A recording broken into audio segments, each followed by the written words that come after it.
ఇది విని దినేష్ ఆశ్చర్యపోయాడు. దినేష్ ఒక పెద్ద నిట్టూర్పు విడిచాడు. రుద్రతో మాట్లాడడంతో అతని ఆనందం రెట్టింపైంది. అతను త్వరగా తన ఫోన్ తీసి తన సెక్రటరీకి కాల్ చేశాడు. వినో, అర్జెంటుగా బోర్డు మీటింగ్ ఏర్పాటు చేయి. కంపెనీలోని డైరెక్టర్లందరికీ చెప్పండి. మన బాస్ తిరిగి వచ్చారని ఇన్ఫార్మ్ చేయండి. రుద్ర తను సాల్వ్ చేసిన రూబిక్స్ క్యూబ్ని చూశాడు. అతని మొహంలో చిరునవ్వు కనిపించింది. నందిని, నేను నిన్ను చాలా ప్రేమించాను. నువ్వు నా మాట వినుంటే నేను నిన్ను ఒక్క రాణిలా చూసుకునేవాణ్ణి. కానీ శివుడి మీదొట్టో నువ్వు ఏం కోల్పోయావో నీకు తెలీదు.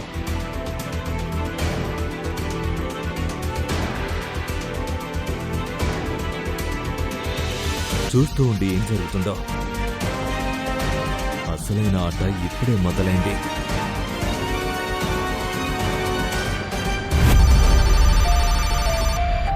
అదే టైంలో ప్రపంచంలోని ప్రతి మూలలో ఉన్న అగ్రజ ఇండస్ట్రీస్ ఉద్యోగులకి మెసేజ్లు రావడం స్టార్ట్ అయింది.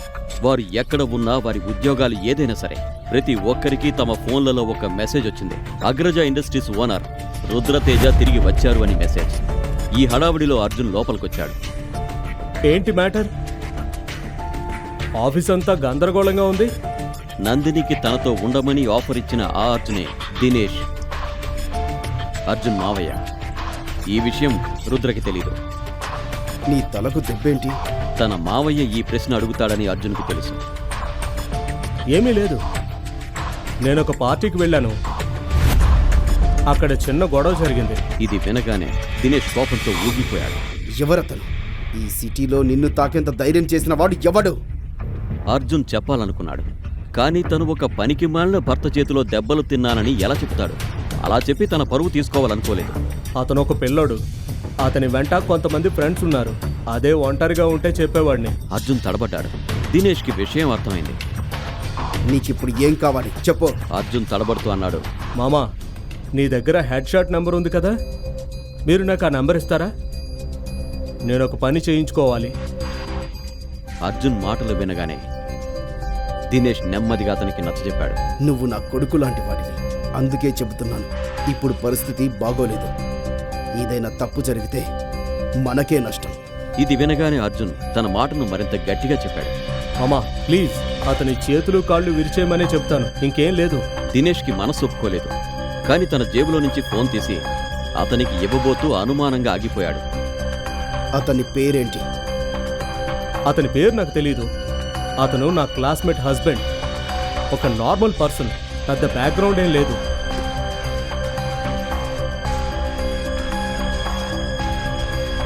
ఇంకో విషయం, ఏదైనా తప్పు జరిగితే నన్ను మించిన చెడ్డవాడు ఉండడు, గుర్తుంచుకో. ఆ తర్వాత నీకు మావయ్య అనేవాడు కూడా ఉండడు. అర్జున్ ఈ విషయాన్ని అర్థం చేసుకున్నట్లు నటించి వెంటనే అక్కడి నుంచి వెళ్ళిపోయాడు. చేతులు కాళ్ళు విరవడం ఏంటి? నాకు వాడి డెడ్ బాడీ కావాలి. ఈ ఆలోచనతోనే అర్జున్ దినేష్ ఫోన్ నుంచి కాల్ చేశాడు. హలో, ఒక వ్యక్తికి సుపారీ ఇస్తాను. నాకు వాడి డెడ్ బాడీ కావాలి. 5 లక్షలు ఇస్తాను. దేవ్ ఫోన్ కట్ చేశాడు.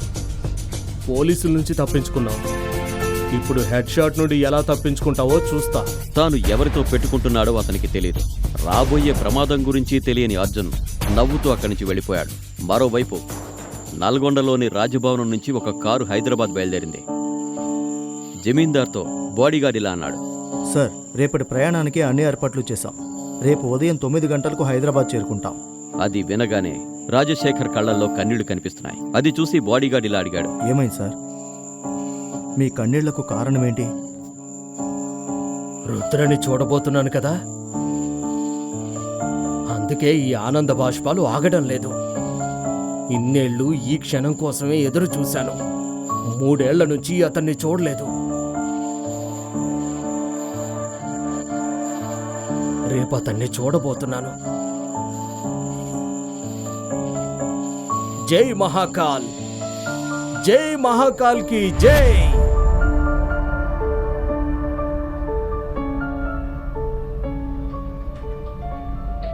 హైదరాబాద్లోని ఒక హోటల్లో రుద్ర చెక్ ఇన్ చేశాడు. రూంలోకి వెళ్ళగానే అతను బెడ్ మీద కూర్చున్నాడు. ఆ టైంలో రుద్ర మనసులో చాలా ప్రశ్నలు మెదిలాయి. నందిని ఆ అమ్మాయి కదా? ఒకవేళ నందిని ఆ అమ్మాయే అయితే నేను ఆమెను ఎలా యాక్సెప్ట్ చేయగలను? నా రెస్పెక్ట్ ఏం కావాలి? నేను కరెక్ట్గానే చేస్తున్నానా లేక తప్పు చేస్తున్నానా?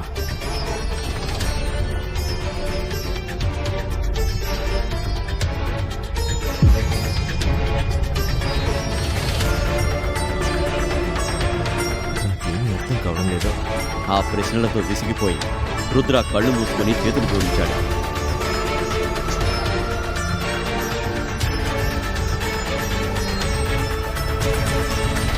ఓం నమః శివాయ. ఓం నమః శివాయ.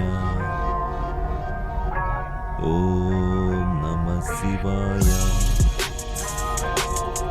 ఓం నమః శివాయ.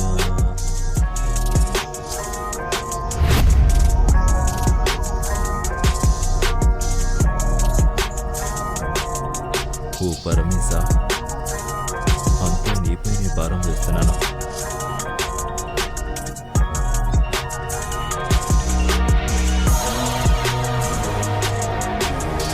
రేపు కోర్టులో కలుద్దాం నందిని. మరుసటి రోజు ఉదయం నందిని, కిషోర్ ఫ్యామిలీ కోర్టుకు వెళ్ళడానికి రెడీగా ఉన్నారు. కానీ రుద్ర ఎక్కడా కనిపించడం లేదు. రాజేశ్వరి కూడా అతని కోసం వెతికి విసిగిపోయింది. ఈ పనికి మాలిన రుద్ర ఎక్కడికి వెళ్ళాడో ఏమో. ఇలా డైవర్స్ ఆశ చూపించి ఎక్కడ దాక్కున్నాడో ఈ ఎలుక. వదిలేయమ్మా, ఇక్కడ లేకపోతే అక్కడికొస్తాడు. ఏదేమైనా ఈరోజు నేను ఎలాగైనా అతనికి డివోర్స్ ఇచ్చి తీర్తాను. సో నువ్వేం టెన్షన్ పడకు, వెళ్దామా? ఎస్.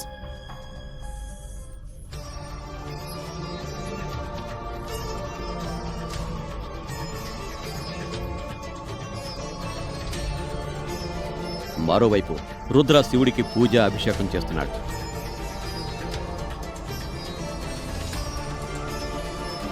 పూజ తర్వాత అతను సాష్టాంగ నమస్కారం చేసి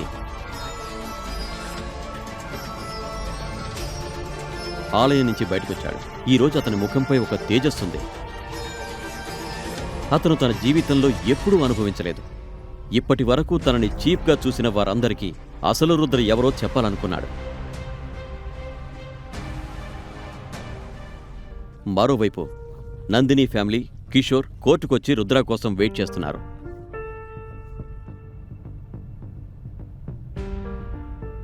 నందిని తన లాయర్తో మాట్లాడడానికి వెళ్ళింది. రాజేశ్వరి, కిషోర్ ఇద్దరు ఒంటరిగా ఉన్నారు. బాబు, నా కూతుర్ని హ్యాపీగా చూసుకుంటావు కదా? ఎస్, తప్పకుండా. నా మీద నమ్మకం ఉంచండి. ఏదేమైనా నా కంపెనీ అగ్రజ ఇండస్ట్రీస్తో ఒక పెద్ద బిజినెస్ కాంట్రాక్ట్ డీల్ చేయబోతుంది. మీరు టెన్షన్ పడాల్సిన పని లేదు. ఆ కాంట్రాక్ట్ ఓకే అయితే మీ కూతురికి కోట్లు వస్తాయి. వావ్, అగ్రజ ఇండస్ట్రీస్ అది చాలా పెద్ద కంపెనీ. నిజం చెప్పాలంటే నాకు కూడా బిజినెస్ చేయాలని చాలా కోరిక ఉండేది. కానీ నా వయసు కారణంగా నేను కోట్ల భారాన్ని మోయలేను. లక్షలతోనే సంతోషంగా ఉంటాను. Why not? మీ కూతురు ఇప్పుడు నాది, అవన్నీ మీవే. ఇది వినగానే రాజేశ్వరికి ఫ్యూచర్ గురించి చింతించాల్సిన అవసరం లేదన్న ధైర్యం వచ్చింది. మరోవైపు రుద్ర తన ప్రామిస్ ప్రకారం కోర్టుకొచ్చాడు. లాయర్తో మాట్లాడుతున్న నందినిని చూశాడు. ఆమెను చూడగానే రుద్ర మనసులో ఒక వింత గందరగోళం మొదలైంది. నందిని, లాస్ట్ టైం నిన్ను అడుగుతున్నాను, 12 ఏళ్ల క్రితం జరిగింది నిజంగా నీకు గుర్తులేదా? 12 ఈ మాటలు విని నా చెవులు పనిచేయటం మానేశాయి. సో నీ డ్రామాలు ఆపి డివోర్స్ పేపర్స్ పై సైన్ చేయి. రుద్రకి నందిని ఆర్డర్ వేసింది. పేపర్లను అతని ముందు పెట్టింది. ఈ రోజు కోసం ఆమె ఎన్నో సంవత్సరాలుగా ఎదురు చూస్తున్నట్లుగా ఉంది. పెట్టు. ఈ వెర్రోడికి డివోర్స్ ఇచ్చి నువ్వు చాలా మంచి పని చేస్తున్నావు. ఈ ఫ్యామిలీ నుంచి వెళ్ళిపోయాక నీకే గతి పడుతుందో.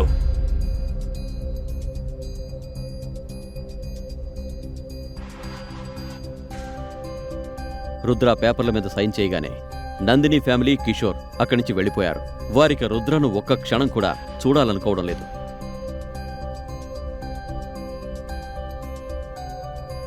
రుద్ర కోర్టు బయటకొచ్చాడు. అప్పుడే ఒక లగ్జరీ కారు కోర్టు ముందు ఆగింది. కార్ డోర్ తెరుచుకోగానే తల మీద రాజకిరీటం ధరించిన జమీందార్ కారులోంచి దిగాడు. రుద్రను చూడగానే ఆయన ఆనందంతో ఉబ్బి తబ్బిబ్బైపోయారు. రుద్ర శేఖర్ను చూసి సంతోషించాడు. రుద్ర ఆయన పాదాలకి నమస్కారం చేశాడు.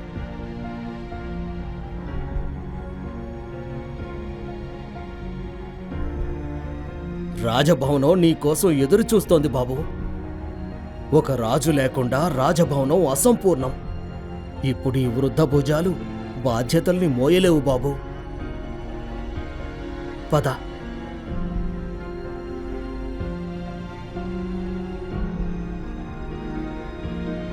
రుద్ర తన గత ప్రపంచానికి తిరిగి వెళ్తున్నాడు. అప్పుడే ఫోన్ మోగింది. అగ్రజ ఇండస్ట్రీస్ నుంచి దినేష్ కాలది. ఫోన్లో అతను చెబుతున్నది వింటున్న రుద్ర ముఖంలో ఎక్స్ప్రెషన్స్ మారిపోతున్నాయి. ఫోన్ కట్ చేసి రుద్ర డ్రైవర్తో ఇలా అన్నాడు. కారు పక్కగా పో, త్వరగా. అది విన్న జమీందార్ మొహంలో చిరునవ్వు మాయమైంది. కానీ రుద్ర చెప్పింది వినడం తప్ప అతను ఏమీ చేయలేరు.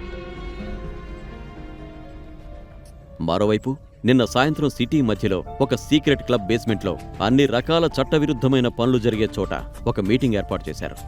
అందులో కిల్లర్స్, షార్ప్ షూటర్స్, కొత్తగా చేరిన అండర్ వరల్డ్ డాన్లు ఒక పెద్ద హాల్లో ఉన్నారు. ఈస్ట్ మార్కెట్ అయినా వెస్ట్ స్ట్రీట్ అయినా ఈ రోజు నుండి మనందరం ఒక పేరు గుర్తుంచుకోవాలి, మేజర్ రుద్రతేజ.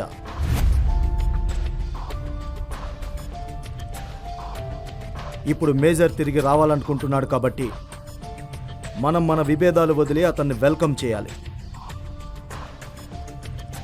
మర్చిపోకండి మేజర్ మనందరి కోసం ఏం చేశాడు. మీటింగ్ స్టార్ట్ అయింది. అందరూ ఆ మాటలకి టేబుల్స్పై కొట్టి మద్దతిచ్చారు. వెనక నిలబడిన ఇద్దరు కిల్లర్స్, దాదా, తేజ కొంచెం అయోమయంగా ఉన్నారు. ఎవరైనా ఎవరి గురించి మాట్లాడుతున్నారు? నీకేమైనా తెలుసా? లేదు, నాకు తెలీదు. అక్కడ హెడ్ షాట్ కూర్చొని ఉన్నాడు కదా, అతన్ని అడుగుదాం పద. హెడ్ షాట్ ఈ బిజినెస్లో ఎప్పటి నుంచో ఉన్నాడు కాబట్టి వారు అతన్ని అడగడం కరెక్ట్ అనుకున్నారు. హెడ్ షాట్ బ్రో, మీరు చాలా కాలం నుంచి ఇదే ఫీల్డ్లో ఉన్నారు. మీకు చాలా ఎక్స్పీరియన్స్ కూడా ఉంది. ఈ మేజర్ రుద్రతేజ ఎవరో మీకు తెలుసా? శివుడి మీద ఒట్టు, ఒకవేళ ఈ పార్టీ జరుగుతూ ఉండకపోతే మీ ఇద్దరిని నేను బతికుండగానే పాతి పెట్టేవాణ్ణి. నా ముందు నిలబడటానికి మీకు ధైర్యం ఉందా? 5 ఏళ్ల క్రితం ఏం జరిగిందో మీకు తెలుసా? అదే మేము తెలుసుకోవాలనుకుంటున్నాం. 5 ఏళ్ల క్రితం ఒక పిచ్చివాడు ఇక్కడికి వచ్చాడు. అతను ఎవరినైనా చంపేవాడు, ముక్కలు చేసేవాడు, కాల్చేవాడు కూడా. కానీ అతనికి ఒక కళ ఉండేది, ఇండియాలో ఉన్న అండర్ వరల్డ్ ను కంట్రోల్ చేయడం. చెబుతారు కదా, ప్రతి కథలో విలన్ను చంపడానికి ఒక హీరో రావాల్సిందే అని. మన కథలో హీరో మేజర్ రుద్రతేజ. మేజర్ వచ్చినప్పుడు కొందరి పరిస్థితి చూసి జాలేసింది. రాత్రికి రాత్రి అతను అండర్ వరల్డ్ ను నాశనం చేశాడు. అతని మెడలో ఉన్న రుద్రాక్షమాల నాకు ఎప్పటికీ గుర్తుంది. ఆ తర్వాత ఏమైంది? అతనందరినీ ముక్కలు చేశాడు. 735 మంది ప్రొఫెషనల్ కిల్లర్స్ ను చంపడం నా కళ్ళతో చూశాను, ఎలాంటి వెపన్ లేకుండా. అతనితో కలిసి నేను చాలా మందిని చంపాను. ఆ తర్వాత మేజర్ నన్ను ఎంత కొట్టాడంటే నా ముఖంపై ఈ మచ్చ అలాగే ఉండిపోయింది. ఈ మచ్చ కారణంగా నేను అతని భక్తుడినయ్యాను. అతను పరమశివుడి రూపం. మాలాంటి చెడ్డవాళ్లతో కూడా చాలా మంచిగా ప్రవర్తించాడు. ఈ మచ్చ ఎప్పటికీ నాకు అతన్ని గుర్తు చేస్తోంది. ఇది వినగానే దాదా, తేజల కళ్ళు ఆశ్చర్యంతో పెద్దవయ్యాయి. ఈ భూమి మీద ఇలాంటి వ్యక్తి కూడా ఉన్నాడా అని వారు అస్సలు నమ్మలేకపోయారు. నీకు ఏమనిపిస్తుంది? నువ్వు ఏం చెబితే అది మేము నమ్ముతాం అనుకున్నావా? నువ్వు అతను ఎప్పుడైనా చూసావా? కలిసావా? ఆ చీకటిలో ఒంటరిగా ఉన్న ఒక సింహం అన్ని నక్కలపై దాడి చేసింది. అర్థమైందా? ఇక్కడి నుంచి వెళ్ళిపోండి.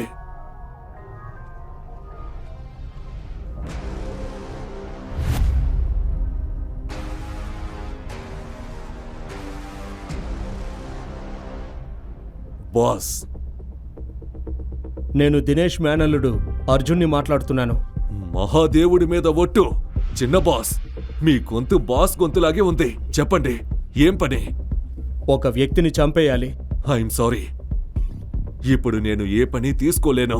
5 లక్షలు ఇచ్చినా చెయ్యవా? దేవుడి మీదొట్టు. డబ్బు విషయం కాదు, ఇప్పుడు కరెక్ట్ కాదు. నేను ఫాలో అవ్వాల్సిన రూల్స్ కొన్ని ఉన్నాయి. నేను 10 లక్షలు ఇస్తే? మీకు అర్థమవుతుందా? బాస్, నేను నిస్సహాయుండి, నేను చేయలేను. 20 లక్షలు ఇస్తే? అరే బాస్, 20 లక్షలకు నన్ను నేను కాల్చుకుంటాను. మీరు అతని ఫోటో పంపించండి. అతని పేరేంటి? అతని పేరు రుద్ర. అతనొక ఇల్లరిక పాలుడు. నేను అతని ఫోటో పంపిస్తాను. సరే.